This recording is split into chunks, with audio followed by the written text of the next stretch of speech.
everybody. We are going to have a conversation about the new car.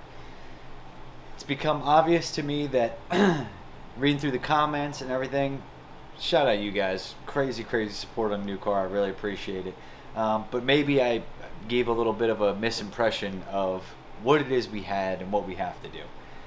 I will say the car itself has been faster than I've ever gone, but not on this setup. Today I wanted to just kind of walk around and show you guys some of the things we've been working on, some of the stuff on my to-do list. Mallory and I have been kicking ass and working really hard, but not doing a lot of filming because my main focus right now, my main goal is to get this thing together, get it running and driving, start getting it sorted out. So I've been slacking on the filming. I guess we'll start at the front. You guys can see we don't have the charge pipes hooked up. That is because right now, currently, it is running off of the Holley internal 1-bar map sensor. That is the one big thing that I've done in the last couple days is we switched it over from the MS3 over to the Holley Terminator X that I had. And then I also got the expansion module for inputs and outputs if we need it. Right now I've been going through and wiring stuff. It doesn't look like we're going to need it just yet.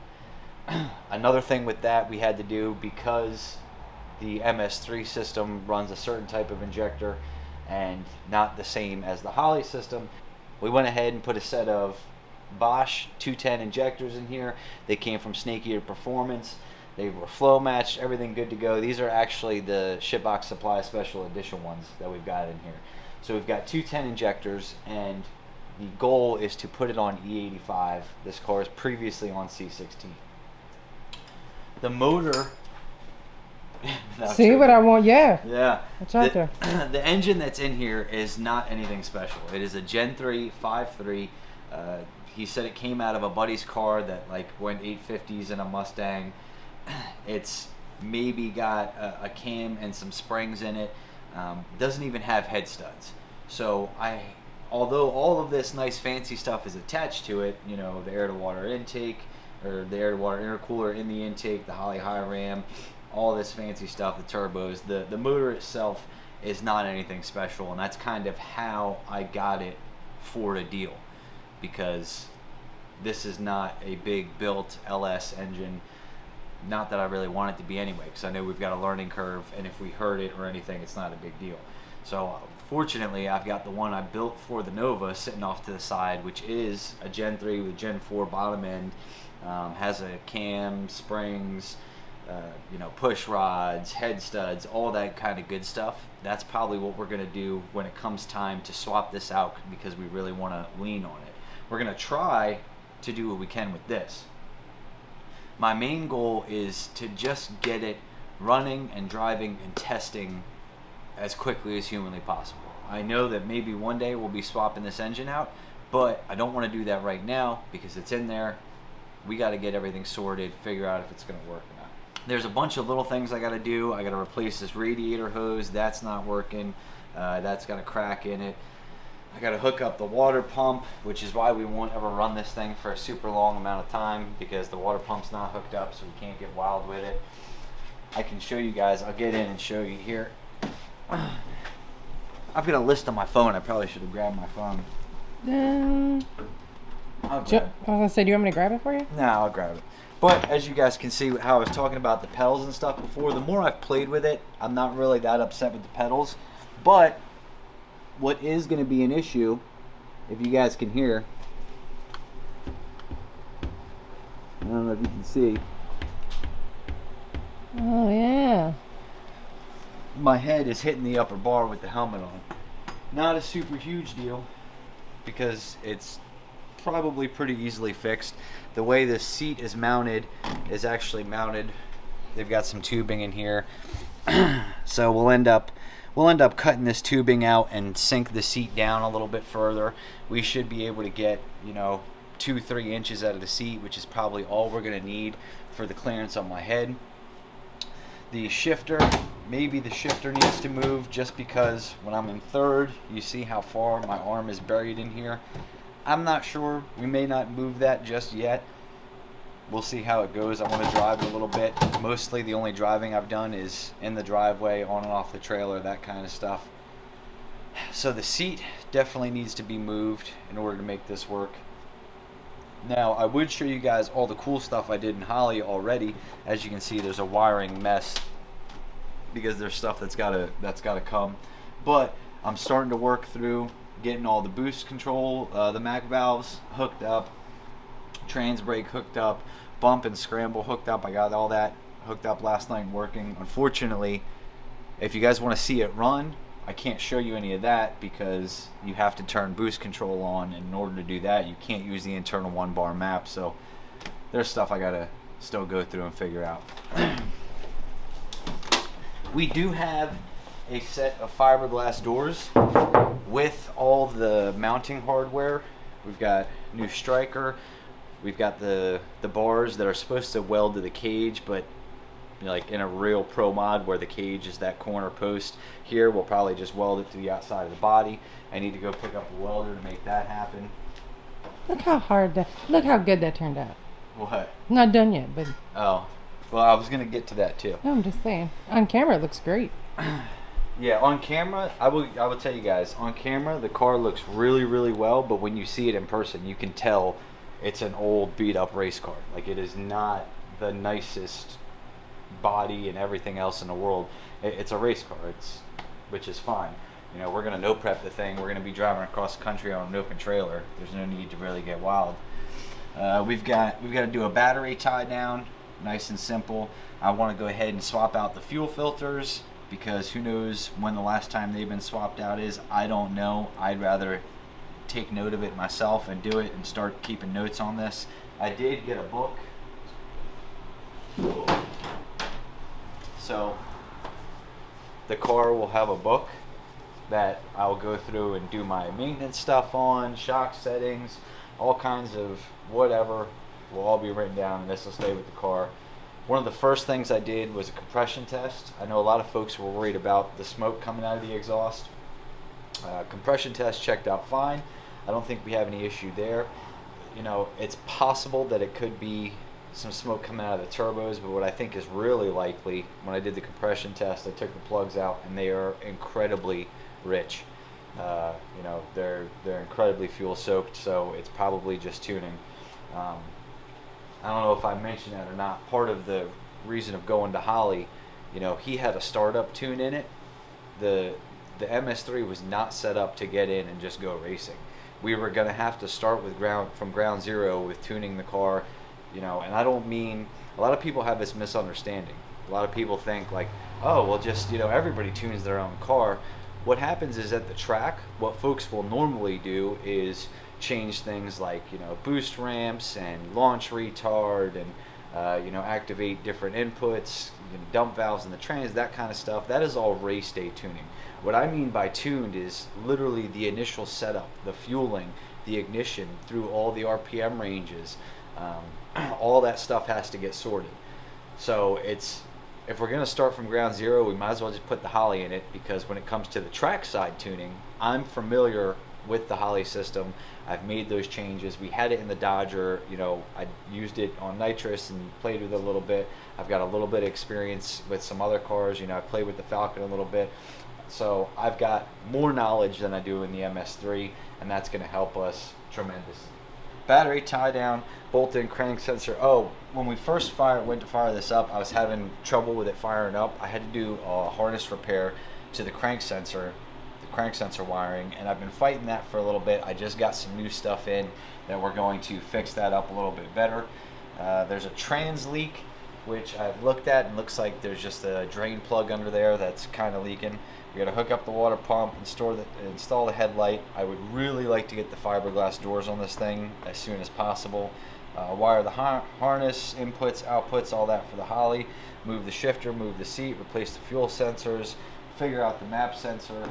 Right now, the way that this is set up, if we come to the back of here, there's this is your air temp, your intake air temperature sensor, and then the rest of these are all teed off in different various ways. You know, these go to the blow off valves, this one's going to the fuel pressure regulator, and then going to the internal map. I've got to put a map sensor in here somewhere, so we might get a vacuum distribution block. I'm trying to find what's going to be the best way to do it, really.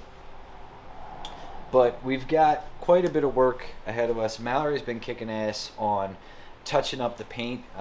You know, you guys saw the front fenders were... Ella's yelling at the dog. The front fenders had the ends that were different colors. You know, everything's scratched up. There was a bunch of stickers on it. We got all that off. We got to put our stuff on it. So I guess what's going to happen is I'm going to keep working through all of this and go through my list, get everything set up. We're going to get it running, driving. Once we get it running and driving, I'll throw some E85 in it. You know, we'll swap out the fuel filters. We'll put E85 in it. We'll start working on making it run and drive on ethanol. That is a huge part of the battle right there in itself, is just getting it running and driving on ethanol. It's not a ready to go out of the box race car like I can just take it straight to the track and go. We have to do work. Some of it is safety stuff, like moving the seat and that kind of stuff. I gotta swap out the seat belts. Those are expired. Not that it really matters, but I'll put my belts in there that aren't expired just in case we go somewhere with tech. We'll have that. And yeah, that's it. So there's been a lot going on. It's definitely, you know, there's still some project. There's still some work that needs to be done. So like I get to paint those doors? You get to, so I would probably wait until after they're hung to paint them. Because I'm going to be like cutting into them and stuff and everything and on and off 50 million times. So your paint's probably just going to get messed up. Fair enough. But I guess if you want, we'll do real quick. I'll open the garage door. You can stand outside. Now, like I said, none of the tuning has really been done. Just a little bit of stuff by me so far. We're going to get all that figured out. But I didn't make it not drivable. It was only down for like a night where it didn't run all the time.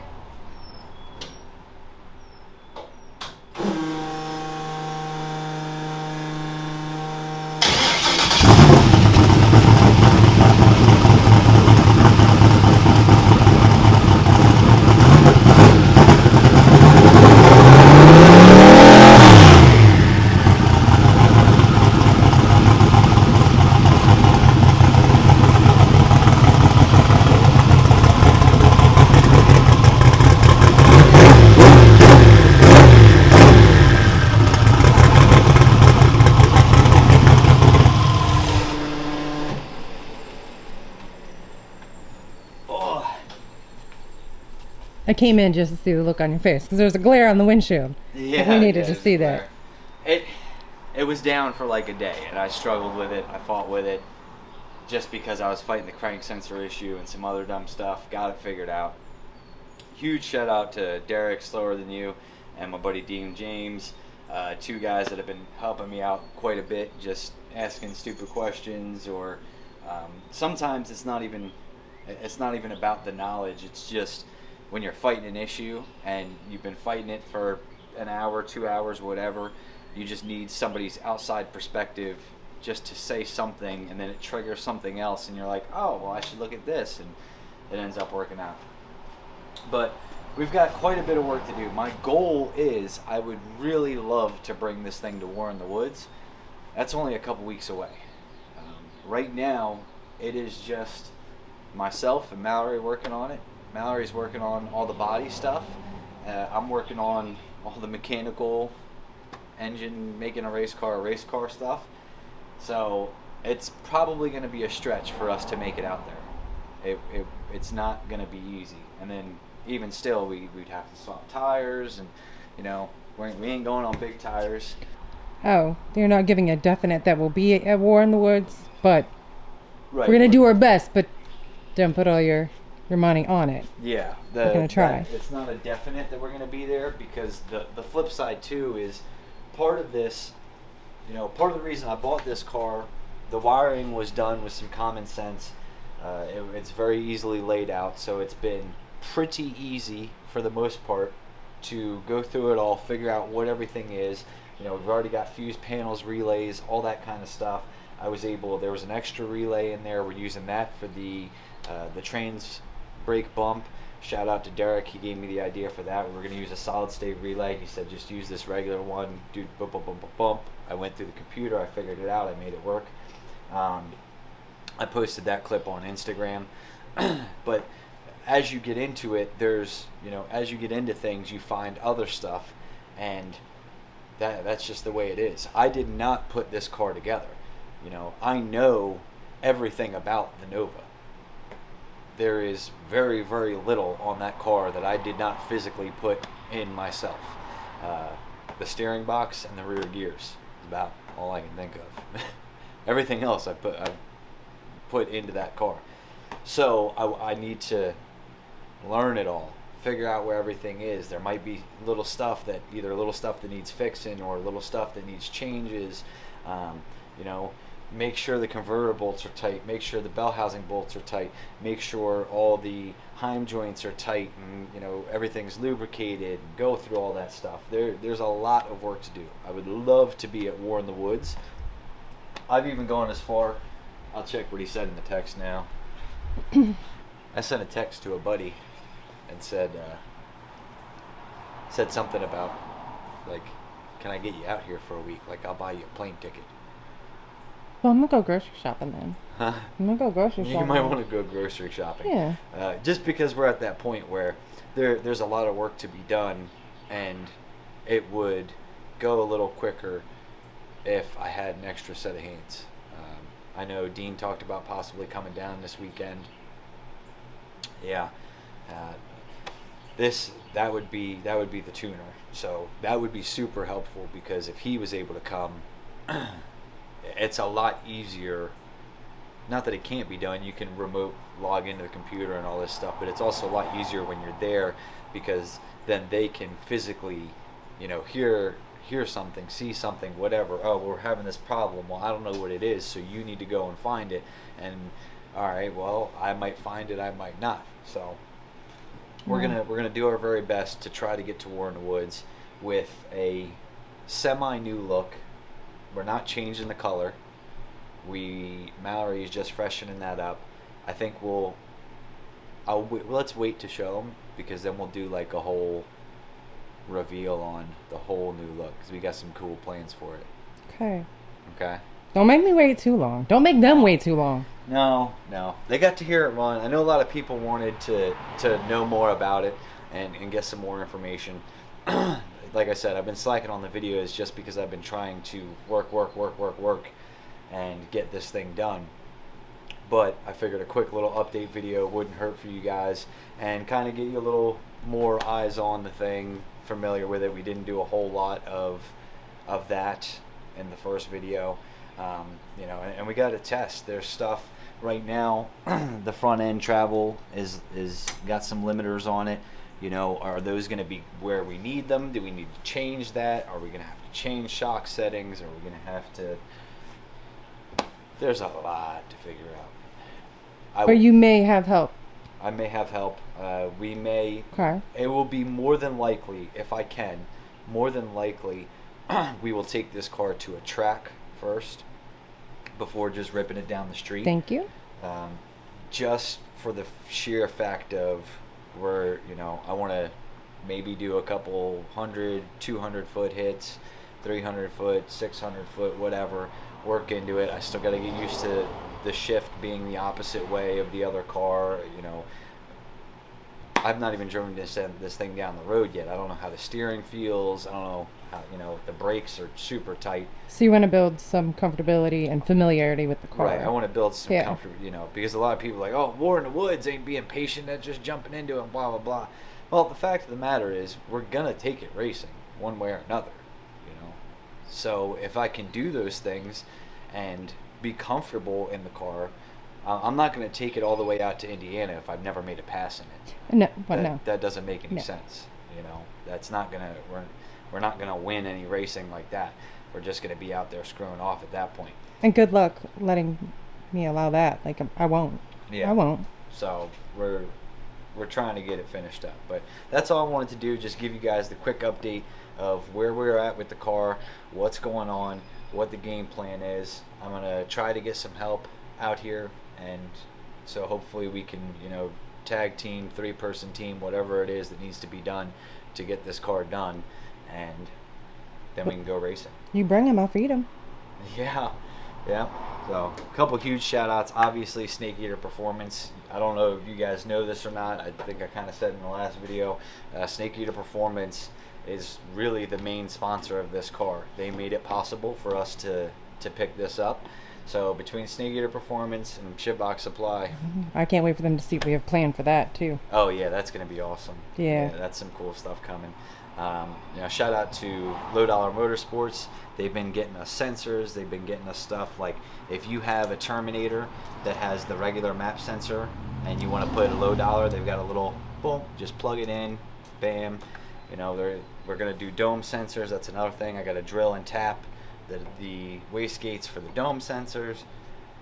There's a lot that's got to be done. And every time I turn around, I'm adding something to the list. I'm finding something else. So I'm trying to knock stuff out, but I'm picking up more as we go along.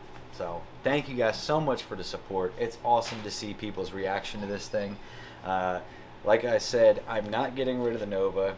The other car, the other Camaro, we're not getting rid of that. You know, there is a possibility that this car may not meet some of the rules in the future.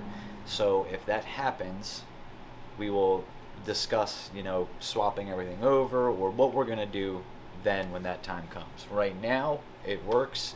It meets a lot of the rules of a lot of the races, so we're gonna use it as is. But I don't want to screw myself and be like, oh well, let's give up the other Camaro or do something like that because, or give up the Nova because, you know, we might need them. We might need them to do different things, certain different races, that kind of stuff. I need to get back to work. I need to get back to these text messages. We got to figure this stuff out. But I really appreciate the support of you guys. It's been awesome. I will give you guys more Camaro content as I can. It's just nobody wants to watch a video of me fighting wiring for 6 hours. Like, I don't even know how I could make that interesting. Like, I've been wiring, and you know, I could give you guys. Here's the thing: whatever you do in video, it takes a lot longer than in real life. I've told people, go make pancakes. Now it should take you 15 minutes. Now go make pancakes and film it and make a good video about it. It's going to take you 2 or 3 times as long. So I'm already doing something that is incredibly the max capacity of my brain. This wiring and inputs and outputs and how everything has to work together and how I'm going to set it up into Holley. So I got to think about the future. My brain is at max capacity. And then trying to explain that to you guys on video and making the already... Well, maybe you don't have to. Maybe I'll put up some of those like disco lights that, you know, you had in your teenagers in your bedroom. Yeah. I'll put those up, and that way they could, you know, watch the lights as you work. We're gonna wire B12 of the output into the ground side of the relay, which is activated by A12 of the input. Or no, it'd be the input, the output. Right, exactly. Trains break input. It would be boring. We don't want to do that. So I will try to keep you guys updated as much as I can on the car, but we haven't done anything that I think is just like so incredibly video worthy yet. But I know you guys want to see the car more. You know, I've been posting some pictures. I had a lot of good reaction about it. So thank you guys. We're going to get back to work, get this thing rolling. So hopefully, fingers crossed, we can make War in the Woods. I appreciate you guys.